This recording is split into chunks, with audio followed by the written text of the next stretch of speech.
Who would have thought that in the center of Florence in Italy is a giant part of ancient Egypt?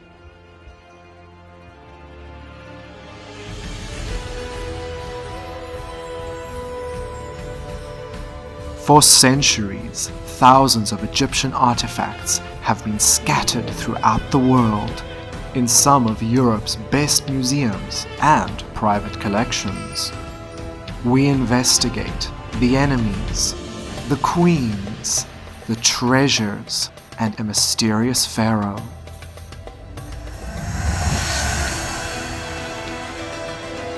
Priceless treasures from explorers and treasure hunters in the city that drew the men who discovered Tutankhamun together. Come with to see the forgotten treasures of Egypt.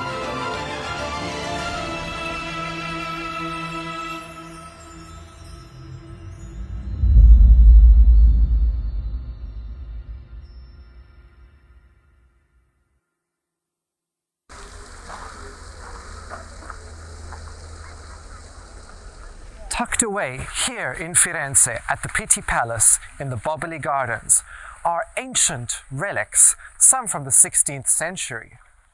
But come on, the 16th century was just like the other day. I'm more interested in 3,300-year-old objects.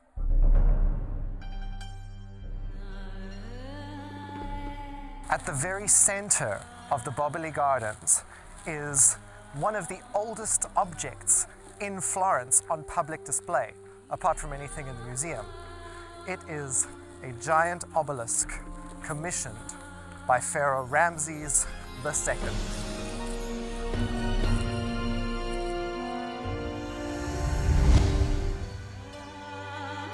This obelisk hails from a set of twin obelisks from Heliopolis, now near modern-day Cairo. Most Egyptologists are aware of 13 obelisks that were taken to Rome. However, this information is incorrect. There were actually 14. In the 1st century AD, this obelisk was moved to Rome by Domitian and placed in the Temple of Isis in Campus Martius. Along with other obelisks, it was placed near the Pantheon. The famous Medici family claimed this obelisk for their own personal collection. This 9-ton, 6-meter obelisk was taken from Rome and brought to Firenze on an epic 4-month journey and finally placed here at the center of the Pitti Palace.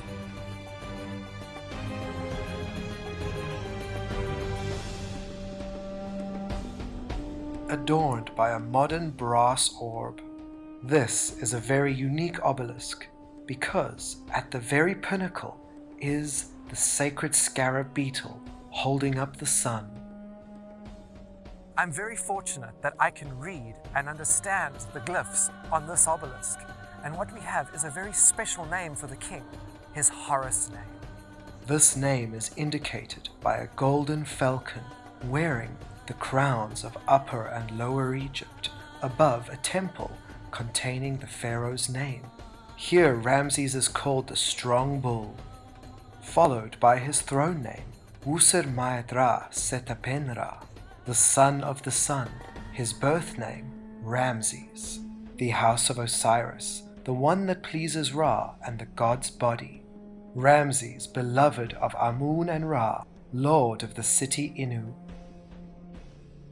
The other side lists his throne name as well as titles, including the Lord of many lands, the one who has overcome his enemies, the one who pleases Atum, the son of the sun, Ramses II, ruler of Upper and Lower Egypt, the justice of the strong bull, topped again by the symbol of the rising sun.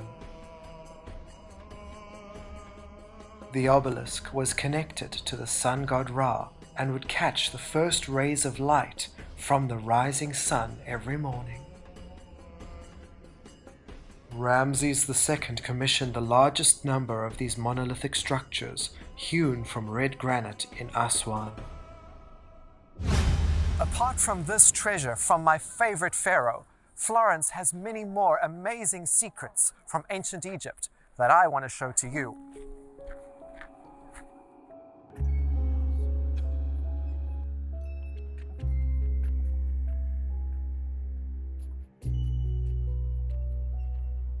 Not only is there a giant obelisk, but there is also an obscure museum with an interesting connection to the men who discovered the tomb of Tutankhamun: Harry Burton, Lord Carnarvon, and Howard Carter.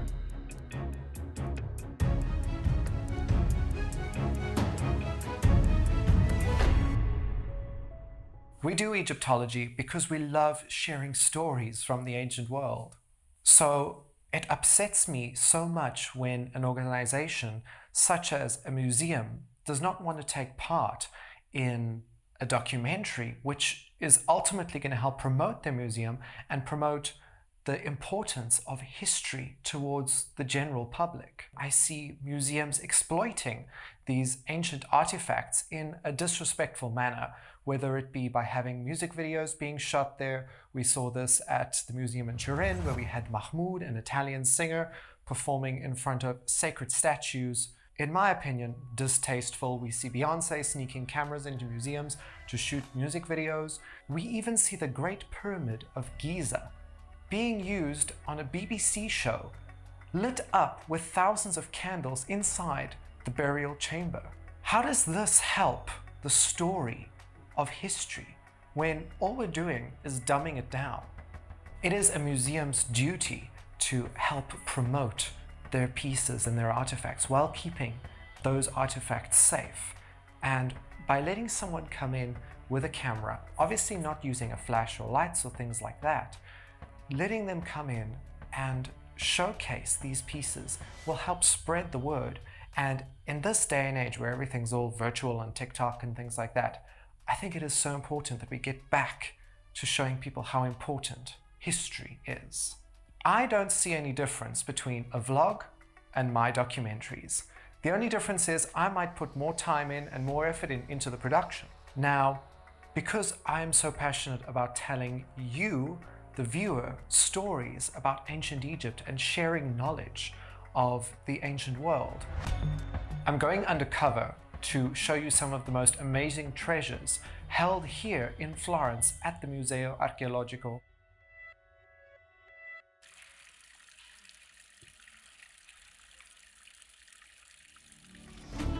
Since Florence was founded by Julius Caesar, many of the Egyptian artifacts in this museum were discovered in the 1500s in the remains of ancient Roman villas. This massive oil painting showing Jean-François Champollion, the man who deciphered the hieroglyphs from the Rosetta Stone, and Ippolito Rossolini, his trusted artistic friend. When these two men met in Tuscany in 1824, they revolutionized Egyptology. In 1828, on an expedition to document the history of Egypt, Rossolini and Champollion returned and donated 2,000 artifacts to this museum. The history of Egypt is even more ancient than we could have imagined. In this museum, the history is laid out in chronological order, with some artifacts dating back to over 10,000 years ago to the pre-dynastic period.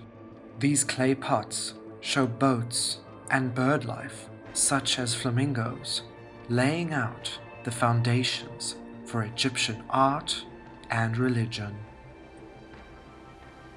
These pots were placed into simple pit graves, the fundamental beginnings of one of ancient Egypt's most important practices.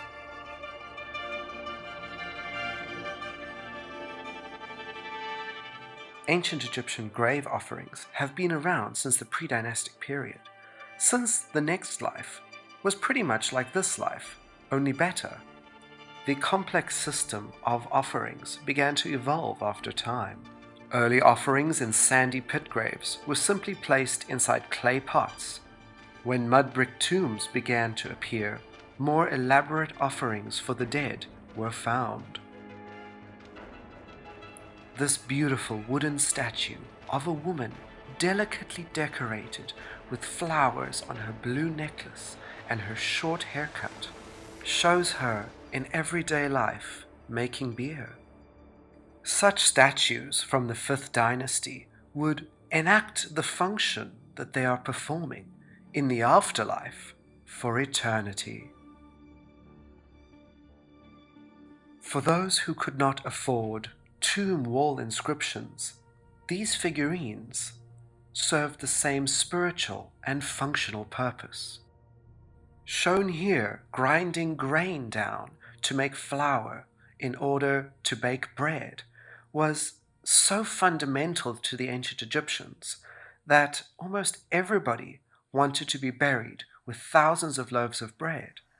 This was much easier than actually filling your tomb with bread. From the 11th dynasty onwards, they realized that it wasn't enough just to have food offerings to eat. You had to be able to get around in the afterlife. And furthermore, you had to actually get to the afterlife. The spiritual journey to enter heaven was taken by boat. Miniature sailboats with oars and rowers would serve this purpose for the spirit of the deceased. A practice that shifted and morphed into a deeper spiritual meaning hundreds of years later. However, some who were of a more higher class and who were offered tombs on behalf of the pharaoh could have their offerings carved magically onto the walls rather than being left physical offerings, such as the vizier and the mayor of Memphis, Mary. His name written before him and appearing in the typical 5th dynasty costume. This fragment from his tomb shows that he received thousands of offerings, listed here thousands of beer, thousands of linen, thousands of beef, and thousands of geese, all to be taken to the afterlife. This beautiful wine cup, found in Amarna, probably was drunk out of by Pharaoh Akhenaten. It is in the shape of the sacred Egyptian flower, the blue lotus, a symbol that has been around for thousands of years. This woman from the Old Kingdom was the mother of the mayor of Memphis. She is shown sniffing a lotus flower. The ancient Egyptians believed that the scent of the lotus could open the mind. A small glyph of her son shows that he was the mayor. To them, the lotus flower had many meanings. Linked with sexual arousement, both men and women were often shown smelling the lotus. This perfumed flower was linked to the god of beauty and incense, named Nefertem. An abundant number of harem women are shown wearing the lotus on their brow as a way to entice the pharaoh. Because Nefertem emerged from the lotus, it became the symbol of rebirth and was depicted in almost every Egyptian tomb and temple.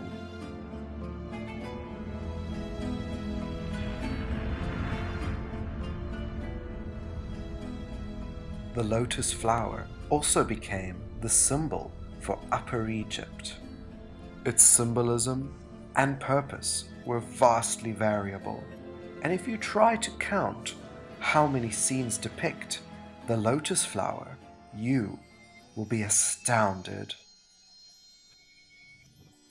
We know much about the ancient Egyptians because they chose to write down everything in a sacred script called by the Greeks hieroglyphs, which literally translates to sacred carvings. And their use went from the mundane everyday life to defining their religion. Between the 7th and 11th dynasty, Egypt experienced its dark age. Today we call it the First Intermediate Period.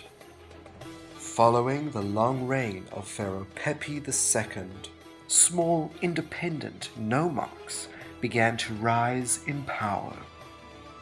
Egypt was divided between smaller states, and so the art began to fail. A sad example is the Stela of Nofret.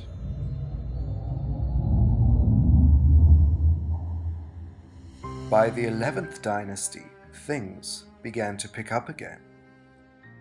In Thebes, a smaller known god named Montu, the god of war, began to rise in prevalence. A Theban army general named Montuhotep aimed to reunite Egypt. The overseer of the estates of the god Montu tells us that Egypt's wealth began to rise yet again, and funerary offerings became commonplace once more.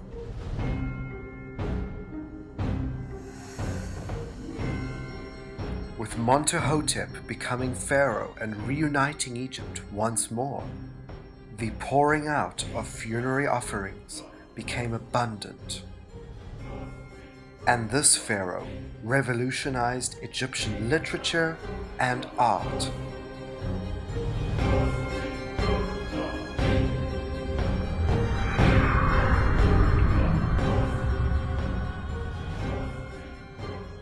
The Middle Kingdom style is very distinctive.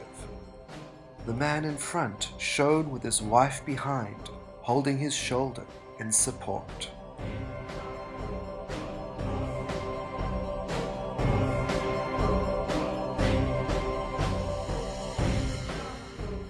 And before them an offering of wine and bread is poured out.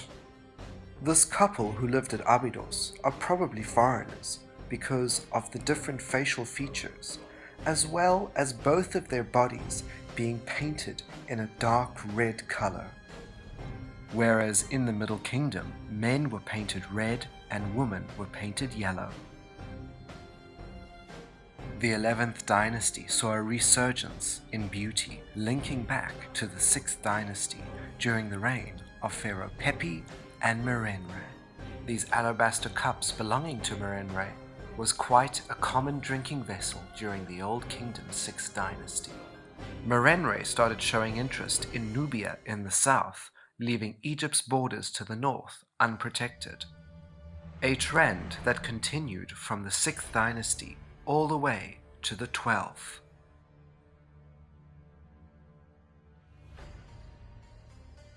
Don't lose your head over this statue. It is actually a Middle Kingdom statue, probably from Sesostris, but it was reused by Pharaoh Zamtik. Introducing a line of 3 ruthless warrior pharaohs named Sesostris. Although Sesostris is the Greek version of his name, his real name in ancient Egyptian reads as the man of the goddess Wasret, Sen Wasret. Sesostris I was indeed a mighty warrior, spreading Egypt's empire to Nubia, Libya, and creating political ties in the north.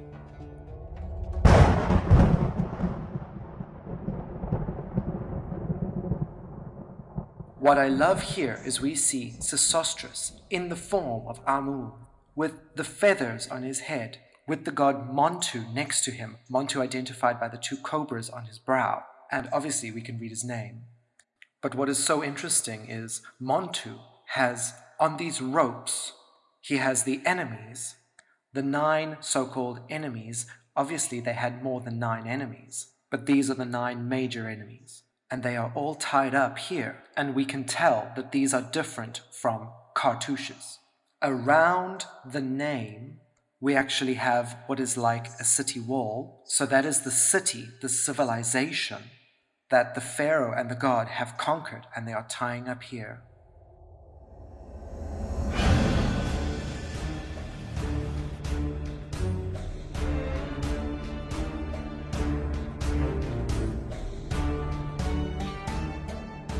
By the time of the rule of Sesostris II, a period of peace and prosperity spread throughout the land.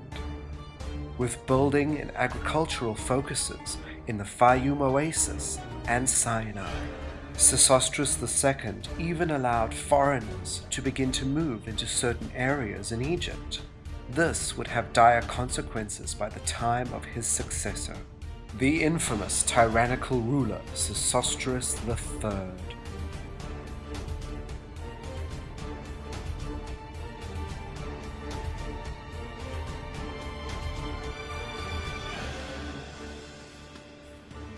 Sesostris III reinforced Egypt's power in the south in Nubia, having many military campaigns and building fortresses to protect the borders. However, he began to allow smaller independent regional rulers to have their own say. The internal political system began to crumble. Down the line of the 12th dynasty after Amenemhat IV came Egypt's first female pharaoh. With no clear male heirs to the throne, Sobek-Neferu became the pharaoh.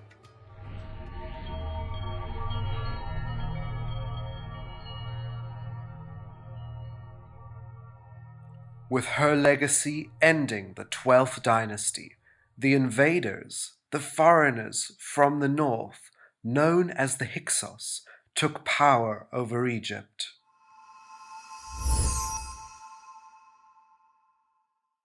These foreigners, or Hyksos, took power from the north in their settlement area of Avaris, dividing Egypt up once again into its second intermediate period. With several ruling states, north were the Hyksos, in the middle the rulers at Abydos and the Thebans. Even the Nubian Kushites to the south wanted power. The 13th dynasty saw the end of the Pyramid Age. By the 17th dynasty, burial practices became less important. Those who still wanted burial goods during the second intermediate period leave us with these unskilled, self-made carvings. Yet these invaders introduced the Egyptians to their most fantastic invention. An invention that would bring the Egyptians' battle tactics to a new level. The fast and flexible 4-spoke horse war chariot. This invention would ultimately lead the Egyptians to reclaiming their country. An independent Egyptian ruler began to fight back. War had broken out throughout Egypt. Seqenen-Re-Tau, a local Theban ruler, raised up his army against the Hyksos invasion. However, dying brutally in battle, his son Ahmos took up arms and defeated the Hyksos, founding the 18th dynasty. On this touching stela, we can see young Ahmos clutching at his father's leg. And behind the young prince is his trusty pet dog. It is a common misconception that the Egyptians were extreme lovers of cats. They had many forms of pets, including cats. However, cats were never given human names. They were simply referred to as a meow, and a dog could be given any given name. Actually, small felines, such as domestic cats, were seen more for the common people, whereas dogs were seen of a higher class. We know that some pharaohs, such as Tutankhamun and Ramses II, had pet lions. Some people in Egypt even adopted pet monkeys. In some higher class families, we know that they even hired attendants to groom and care for the monkeys.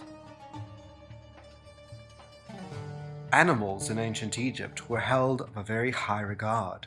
Larger, more ferocious felines, such as lions, were deified. This high-class woman is shown before an offering table, and below is her pet monkey eating a fig, and she bears the lotus flower on her head. Such life-filled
Howard Carter and Lord Carnarvon had made many discoveries.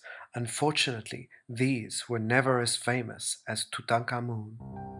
Their excavations reveal some of the finest details in Egyptian objects.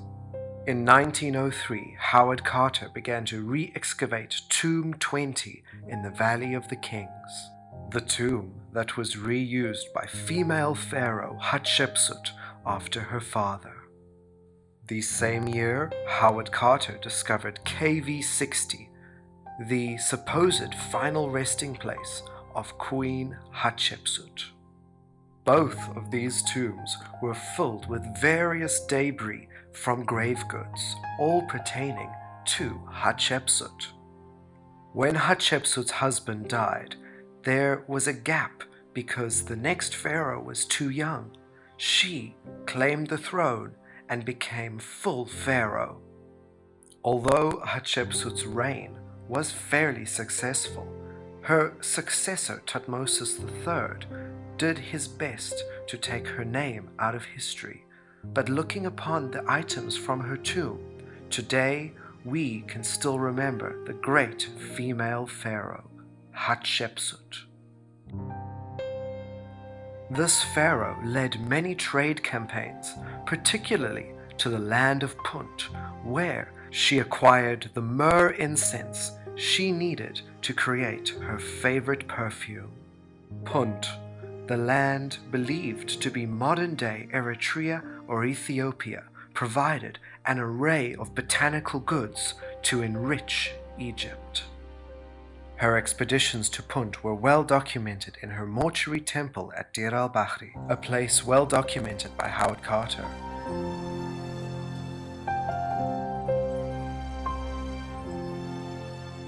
In the early 1900s, Howard Carter and Lord Carnarvon discovered the tomb of Queen Hatshepsut.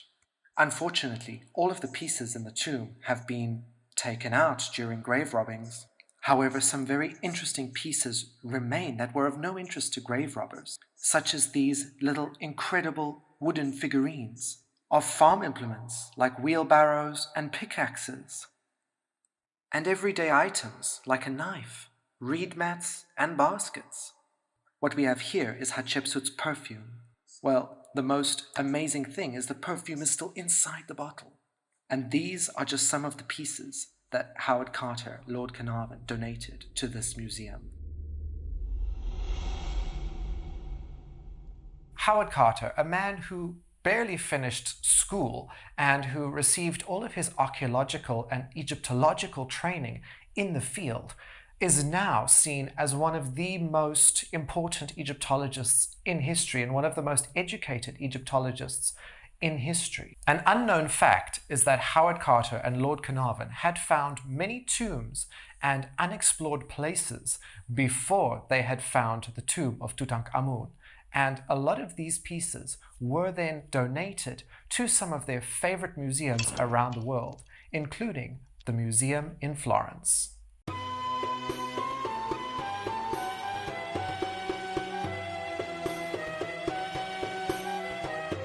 Just 3 pharaohs down the line from Hatshepsut, we meet one of Egypt's most peaceful and respected rulers, Amenhotep III.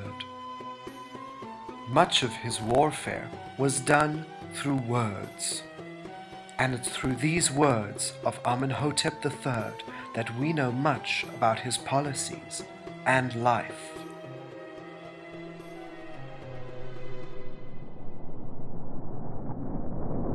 Queen T, the great royal wife of Amenhotep III, the wife whose wedding he bragged about to the entire land of Egypt.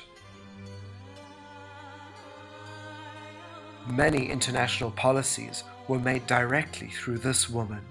She had a firm grip on Egypt, even after the death of her husband. A powerful woman unlike any other, grandmother to Tutankhamun and mother to the heretic pharaoh Akhenaten.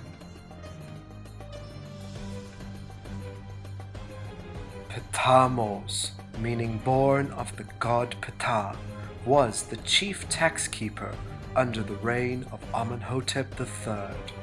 This statue shows Ptahmos holding an offering table for tributes and taxes. The side indicates that the statue was commissioned by his son, Hedge.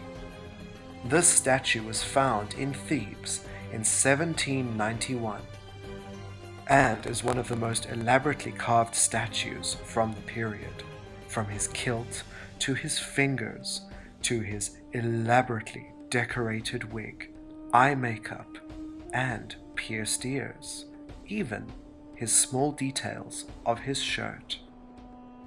On the shoulder of his dress is the name of Amenhotep.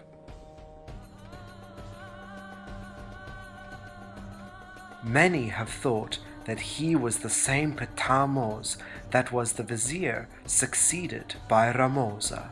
However, evidence from Ptahmos's tomb, the vizier's tomb, and his stela prove that the tax keeper and him are not the same person. His predecessor was Meri-Ra, who was also given the title of the one who cares for the king's personal belongings, which means it's the same job that Ptahmos would have done. He was promoted to this position in year 30 of the king's reign. His job was to collect taxes, set the tariffs, and meet with foreign dignitaries. An 18th dynasty man holding one of the highest ranks for an official during the reign of Amenhotep III was named Hui. Hui was the son of the mayor of Memphis and the brother of the vizier Ramosa. This stela shows Hui on the right and his son Ipi on the left. Ipi succeeded him in being the high steward under the reign of the new pharaoh Akhenaten. Another man named Ptahmos from the reign of Amenhotep III, yet this man was not the tax inspector. He was the high priest of the Memphite god Ptah. The complex god Ptah was mainly worshipped in the north of Egypt. His origins dating back to the Old Kingdom, he served many purposes, including master of the architects, patron of craftsmen. At one stage, he even became associated with the creator god and with Osiris, the god of the dead. This statue was the first ever acquisition by the museum in Florence. It was first housed at the Uffizi in 1753.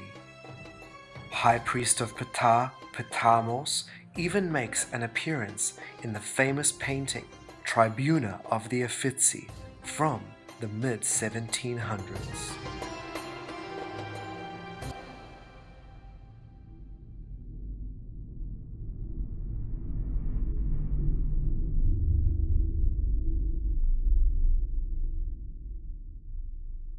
The son of Amenhotep III, Akhenaten, when he became pharaoh, shook the country to its core.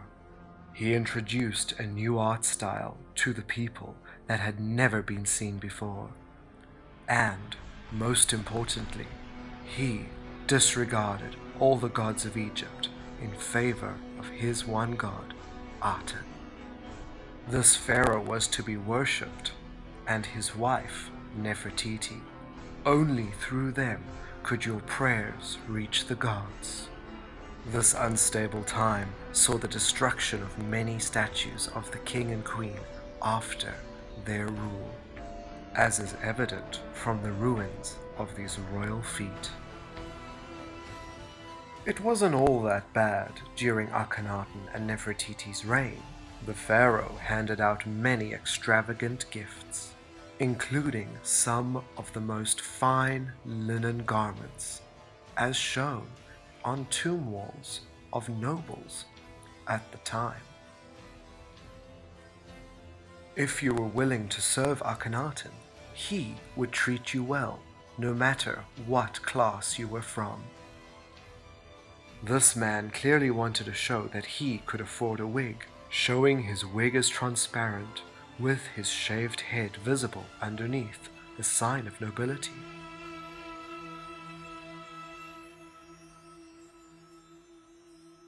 One of the highest nobles from the reign of Amenhotep III and the early years of Akhenaten, his death mask made out of fine cartonnage and linen, and finely decorated with beautiful details.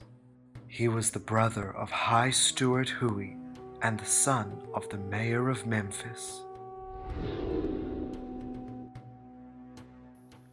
Ra-Moza was a vizier during the time of Akhenaten and Amenhotep III.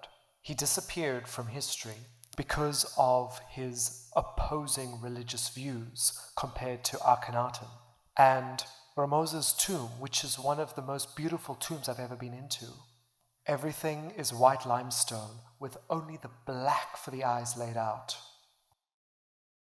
We do not have Ra-Moza's mummy, but we do have his cartonnage death mask, made in the same style as his tomb, white with only the black for the eyes. He is absolutely beautiful. His mummy has never been found. Sinisterly, his death mask was filled in with mud. Maybe his body was never laid to rest. This granite bust shows the army general of Akhenaten and the future pharaoh, Horemheb.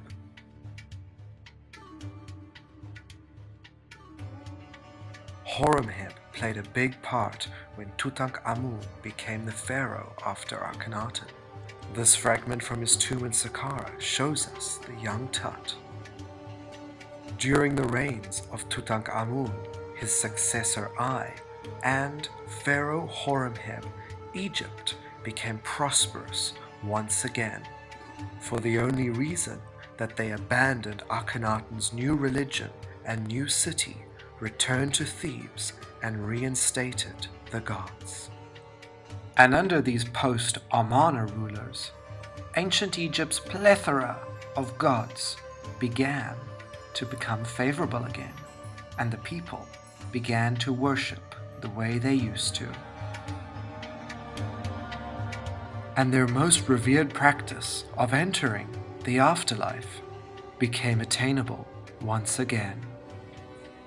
The former gods had returned.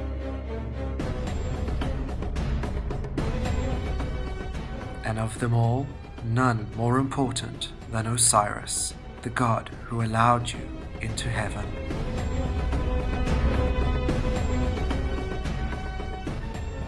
Anubis, the god that led you to Osiris, began to rise in prevalence once again.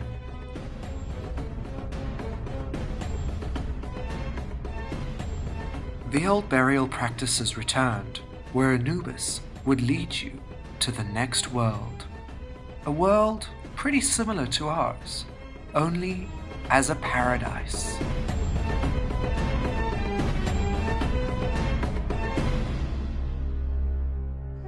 Tombs from the late 18th dynasty show the prosperity and the thoughtfulness that people put into getting into heaven.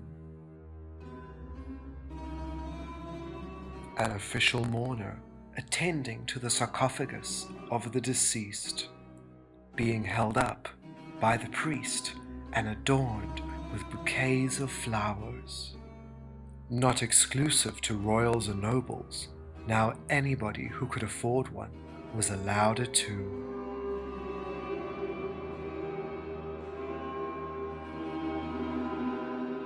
By the 18th dynasty, pyramids were no longer constructed for burials. Instead, many people at Deir al-Medina began to use a shape harking back to the Pyramid Age. Placed inside the tomb, these little pyramids were called, well, pyramidions. Connected to the sun god Ra, they served the same purpose on a smaller scale, and featured on the pinnacle of a new concept known as a funerary chapel at Deir al-Medina, where your family could leave you offerings. The population worshipped many gods and even wrote special letters to the gods with their prayers.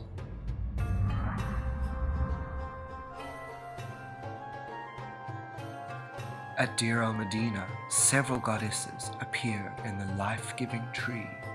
A cow goddess in a tree pouring out libations, Hathor, one of the most popular gods, especially during the new 19th dynasty. During the 19th dynasty, the presence of Hathor was immense.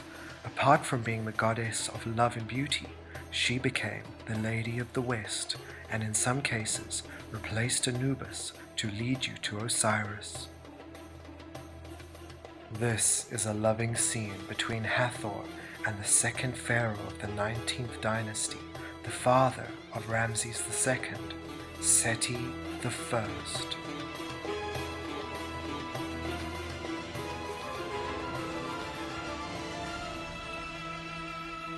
The most amazing piece. Yet, it's not actually very well looked after. It should be inside a glass case. It's from the tomb of Seti I, found by Giovanni Belzoni. In 1871, the Italian explorer Giovanni Belzoni discovered the longest tomb in the Valley of the Kings. The craftsmen of Seti's reign, in my opinion, were the highest skilled of all, paying attention to even the smallest details. The pharaoh's name in beautiful technicolor standing next to Hathor. These subtle contours on the body of the pharaoh exude elegance. Hathor's decorated hair fit for a goddess, and the pharaoh's golden sandals with his long, elegant feet. The king holding hands with the Lady of the West. Due to the humid European conditions, much of the paint is dissolving away. From a four-sided pillar, the twin of this scene can be found in the Louvre in Paris.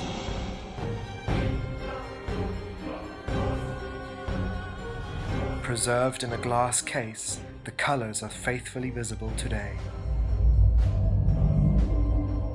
Seti I, one of the most prolific pharaohs, maintained Egypt's wider borders.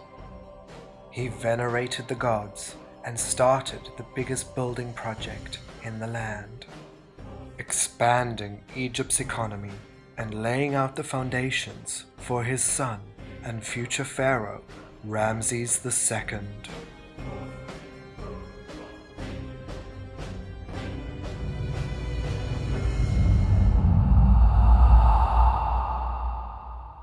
Many of the incredible artifacts in this museum were found by the great Italian explorer Giovanni Belzoni in the 1800s.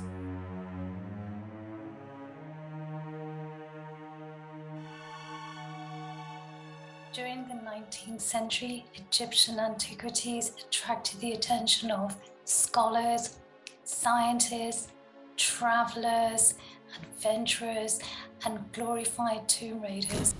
In the early 1800s, it resulted in the coming together of three extraordinary men. These were Henry Salt, Giovanni Belzoni, and Muhammad Ali Pasha. Henry Salt was a British consul general in Egypt. He came from a prosperous background. His father was a local physician.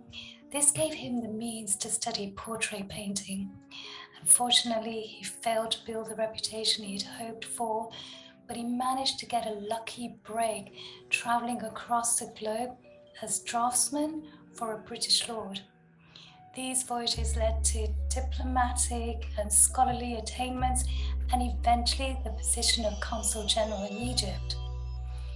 Belzoni, on the other hand, was the son of a barber, a profession which deservedly has been much more appreciated during the recent COVID lockdowns. Belzoni, however, didn't want to follow in his father's footsteps, so as a teenager he rebelled and had other plans for himself. After being dumped by his girlfriend at 18, Belzoni was brokenhearted. His solution was to forget about girls and devote himself to God and join a monastery. The universe, however, had other plans for him, and events led him to fleeing Italy and becoming a circus strongman in England.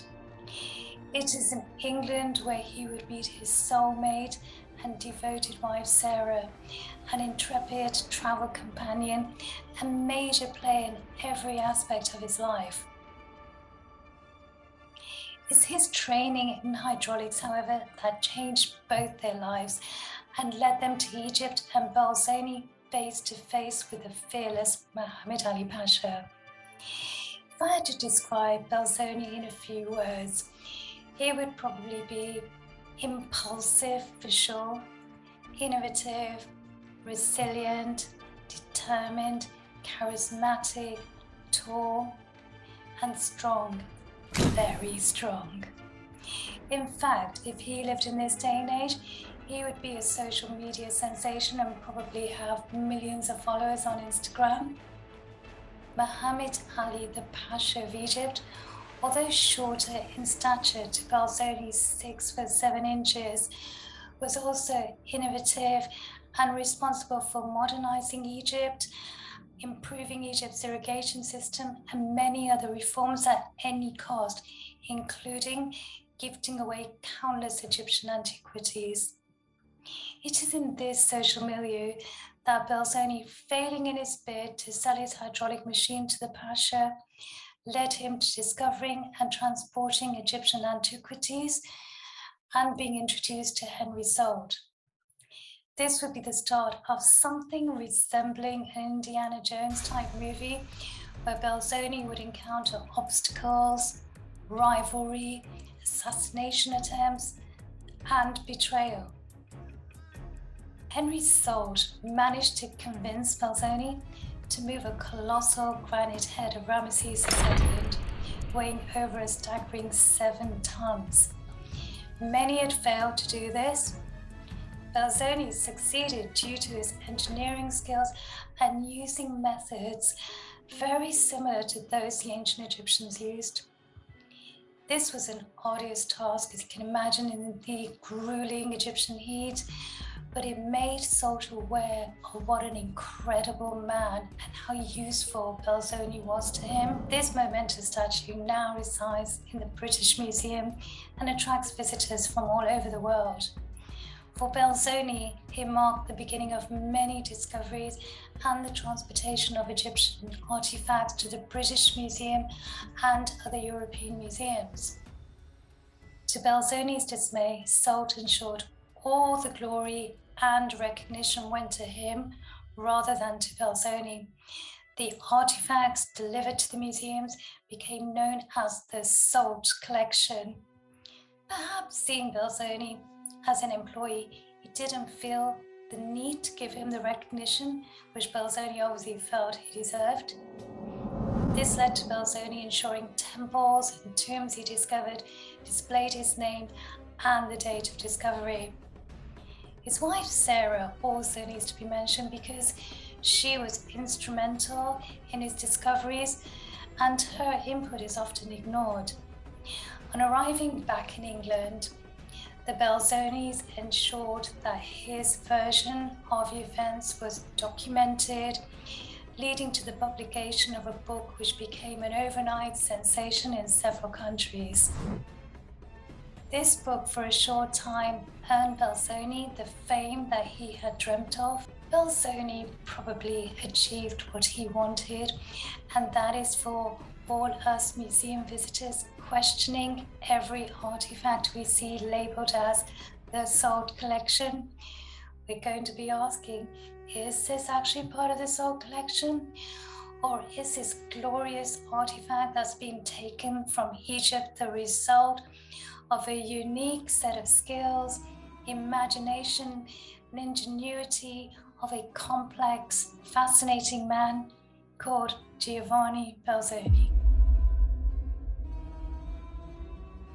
Many pieces discovered by Belzoni go uncredited, such as this beautiful image from Seti's tomb of the goddess of truth and justice, Ma'at, named here as the daughter of Ra, identified by the ostrich feather. Belzoni discovered countless tombs throughout Egypt, filled with some of the most beautiful treasures, including these alabaster canopic jars still containing the mummified organs.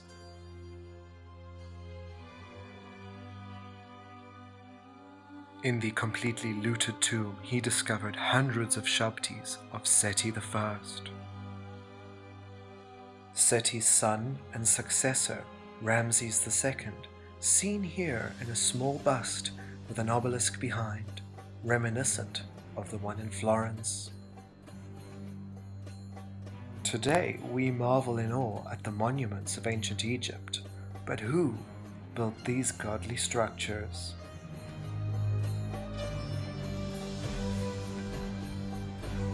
Well-trained and skilled men were hired to create the empire. This scene shows many men at work in everyday life. Even one man stopping to look at us, saying, "What are you doing?" While his scribal colleague designs the text for the back of the statue. The designer of Seti's tomb was a man called Baki, and Baki lived at Deir al-Medina, where he drew this giant ostraca, the initial design of Seti's tomb.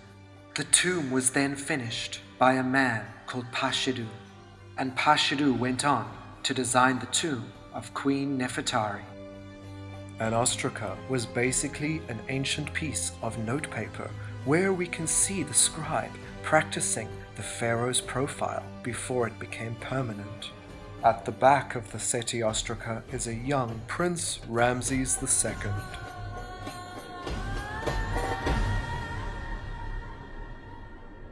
A piece that has come from one of Egypt's most sacred sites, Abydos. Here we see Ramses II, beautifully depicted with his elaborately decorated crown and his huge name written here, Wusurmaetra, Ramses, and he is holding an offering of 2 bracelets and a necklace to the god. Holding out the offerings to Osiris, Ramses is even shown here wearing a combination of different crowns. One included is the crown of the god of the afterlife, Osiris. It's undeniable that Ramses' profile is one of the most distinctive. Well known for his military victories, but what physical ties remain?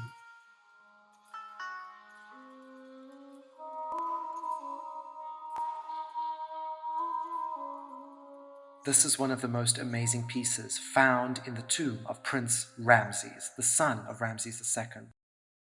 Artifacts that belonged to his father. This kilt that would have been worn by Ramses II, made out of some of the finest linen.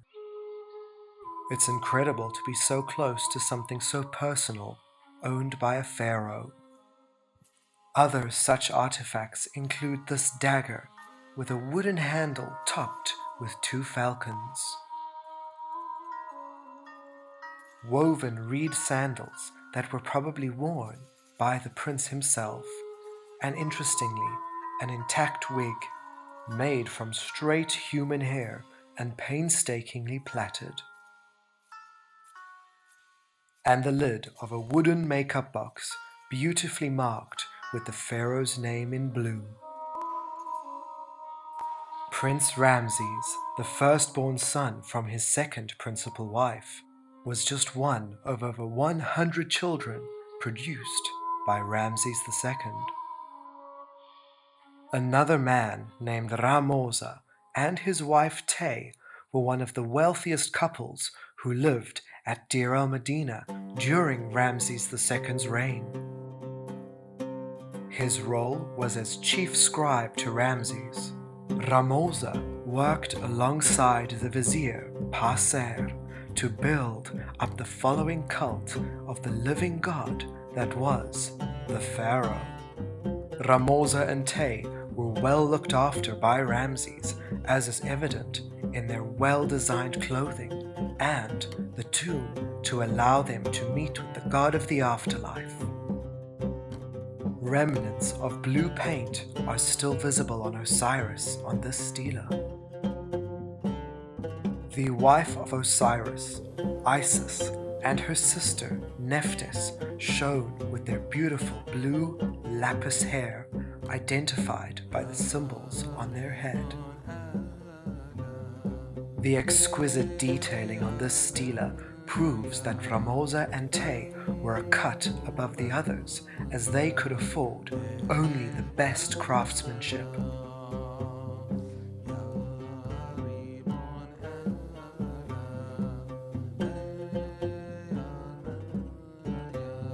Eating a date with a lotus above her head before the offerings from her son, their daughter pouring out oils and incense for the couple's spirit. Beside the chair of the nobles, their grandchildren enjoying fruit, a glimpse at ancient family dynamics. Ramses II had one of the longest reigns of any Egyptian pharaoh.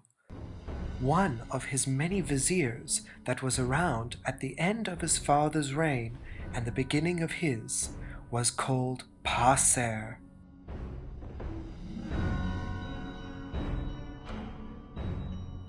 He served the royal court as vizier and high priest of Amun for over 50 years. Ramses afforded Paser a tomb. In the tomb, he placed a foundation stone displaying his titles. This is a pillar from the tomb of Ptahmos from Saqqara. Ptahmos was named as mayor in Memphis by Seti I after he served in battle with Ramses and Seti. We can see here Sekhmet shown at the top of the pillar. As we go down, we see Ptahmos shown as the mayor. As we go down, we see him as a priest, his first role being a priest. And he is holding the staff. But what is so interesting about this is that we get an idea of young Ramses II. Here at the back, we can see young Prince Ramses II with his sidelock, very distinctly Ramses II.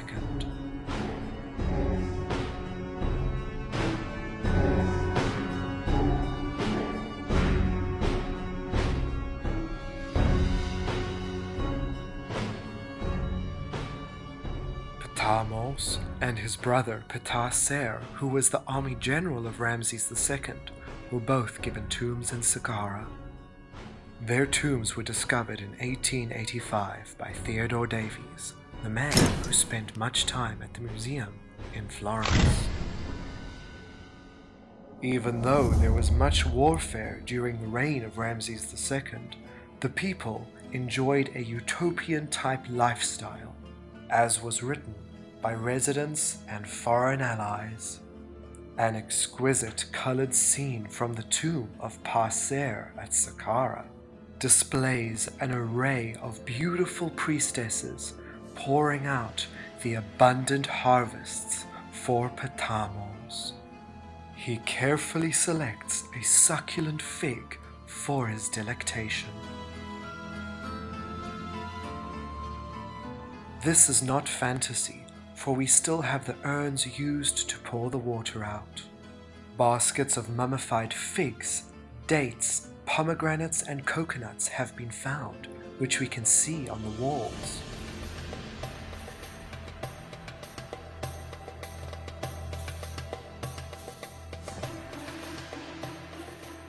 The tomb of Ptahmos shows us the agricultural success and the beauty of Ramses II's reign. It is a wonderful thing to see items that were used by people in everyday life, items that were selected with care and grace, items that bring the life and the death of the ancient Egyptians to reality.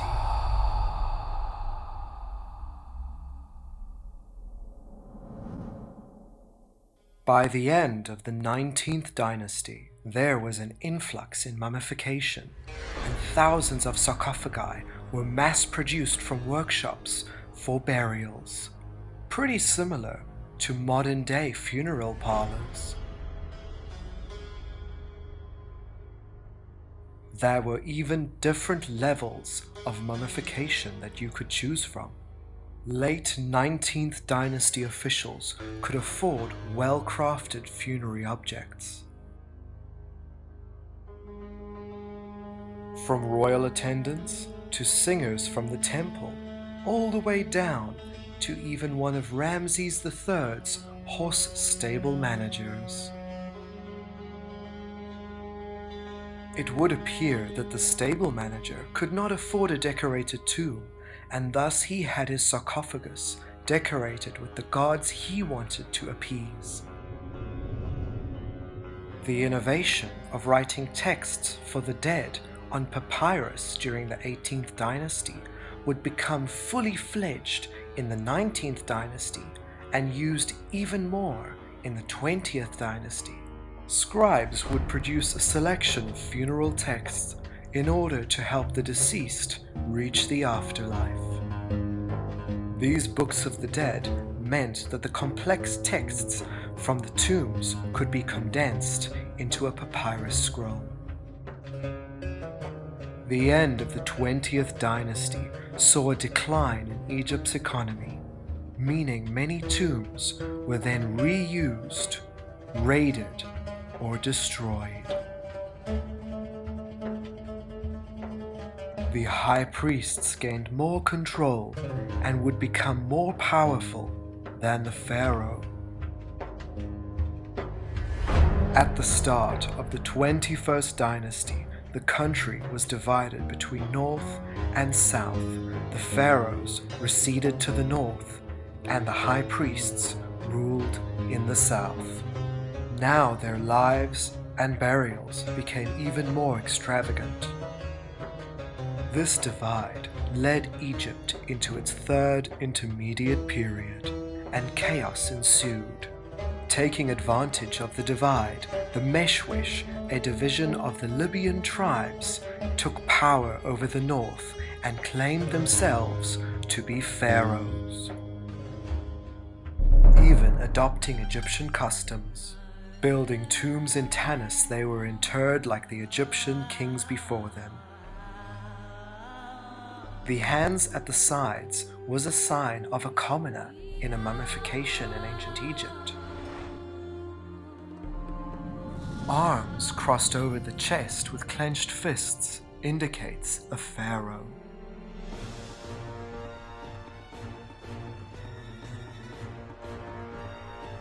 This male mummy and yellow coffin date to the 22nd Libyan dynasty. All the signs indicate that he could be one of the great Libyan pharaohs of the third intermediate period, although his coffin is too damaged to reveal a name. Evidence of insert holes on his brow and chin indicate a royal cobra and beard.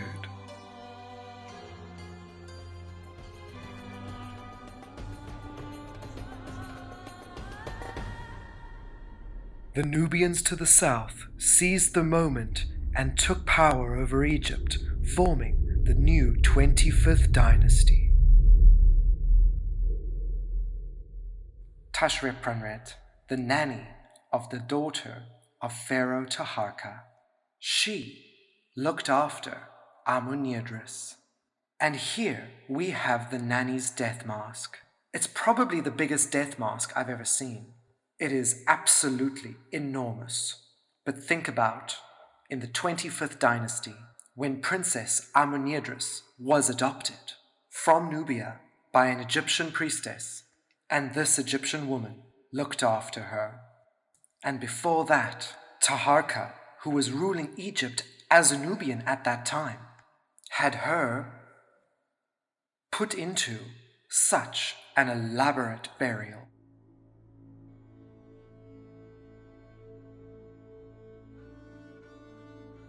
Tashrepanret raised Amuniadris, who would eventually become the god's wife of Amun and rule Thebes on behalf of her father.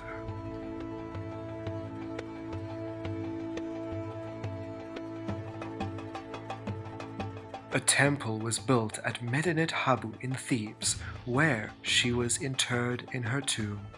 Taharka afforded Tashrepanret an elaborate tomb in Thebes. Her sarcophagus and burial shrine is one of the largest and most unique in the history of Egyptian burials.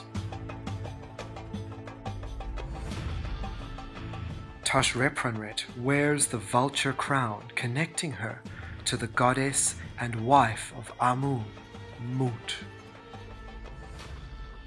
A wood and silver mirror in its protective case and eyeliner were some of the many objects found in Tashrepanret's tomb. Ruling Egypt for less than 100 years, the Nubians fought off the Assyrians but were eventually chased out of Egypt by the native Egyptians.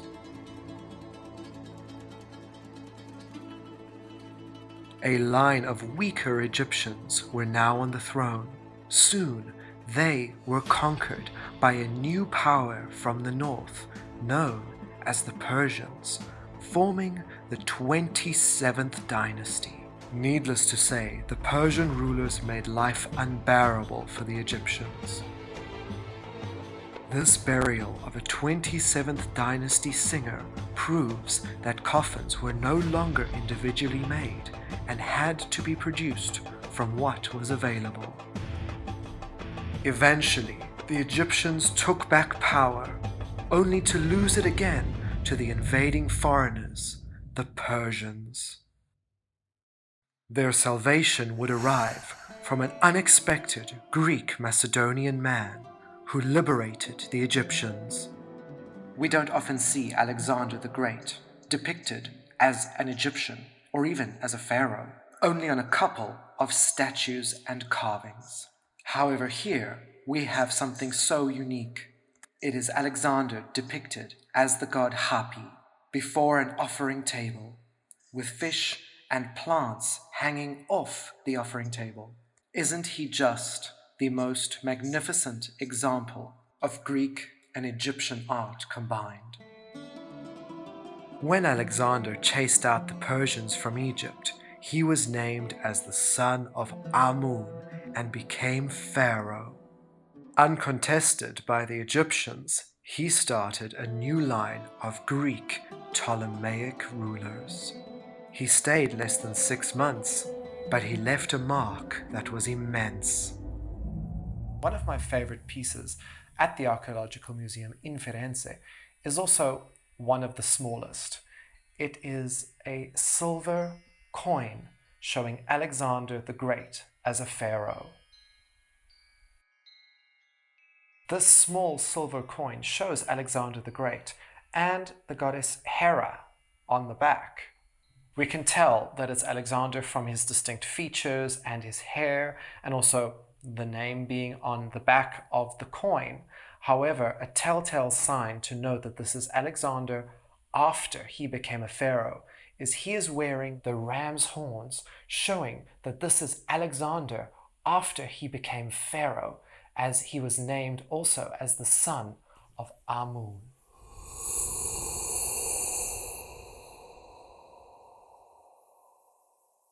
One of Alexander the Great's favorite things that he found when he came to Egypt was the hoopoe bird, and he had it depicted in many temples. And this here is the favorite bird of Alexander the Great.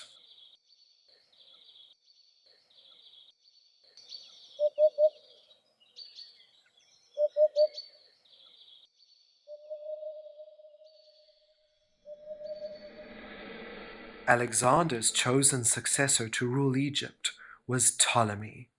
After Ptolemy came a phenomenal woman who became a female pharaoh, Arsinoe. The Ptolemies were a complicated lot, to say the least, and one of the most famous was the great queen and pharaoh Cleopatra VII.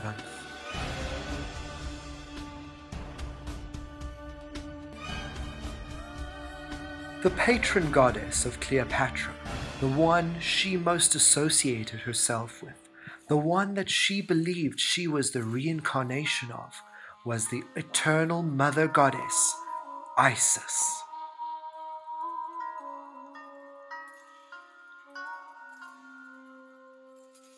Isis suckling her child Horus, the next pharaoh. Many bronzes were made in the forms of the gods, as they believed bronze was a living metal, for when it oxidized, it grew green mold, which showed the metal was alive. This solitary 4,600-year-old god grew in popularity under the Ptolemies. Imhotep, the architect of the world's first ever pyramid.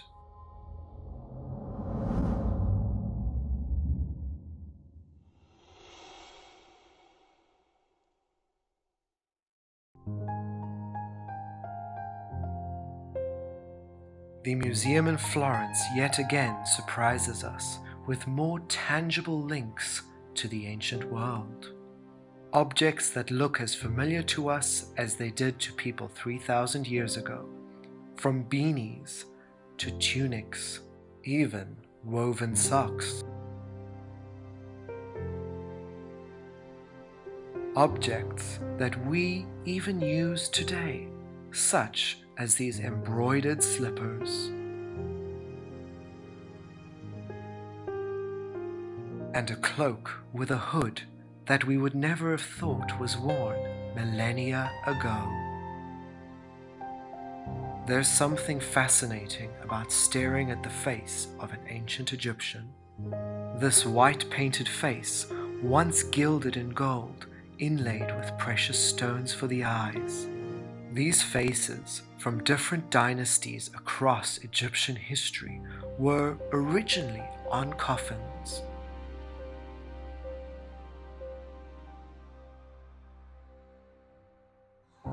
In modern times, when tombs were raided, the faces were cut off of the coffin to be sold to a tourist who could easily pack it in their bag. The inhumane desecration of Egyptian artifacts did not only happen in modern times.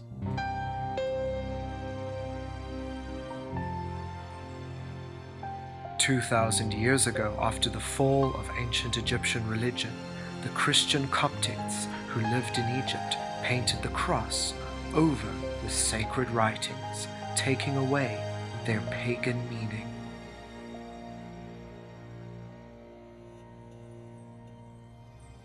After the death of Cleopatra, the new Roman emperors who ruled Egypt still depicted themselves as pharaohs.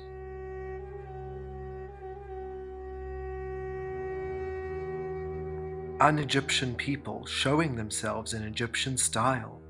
In the 1st century AD, settlements in the Siwa Oasis and Fayum still depicted themselves in Egyptian style, but with a mix of Greek and Roman. In the 4th century AD, the wine producers in Fayum, who had been around for centuries, still created death masks, a lifelike image beautifully crafted out of wood and wax paint. An unsurpassable culture with its monuments that have stood for thousands of years and that will be here far longer after we are all gone. Egypt is indeed the den of antiquity.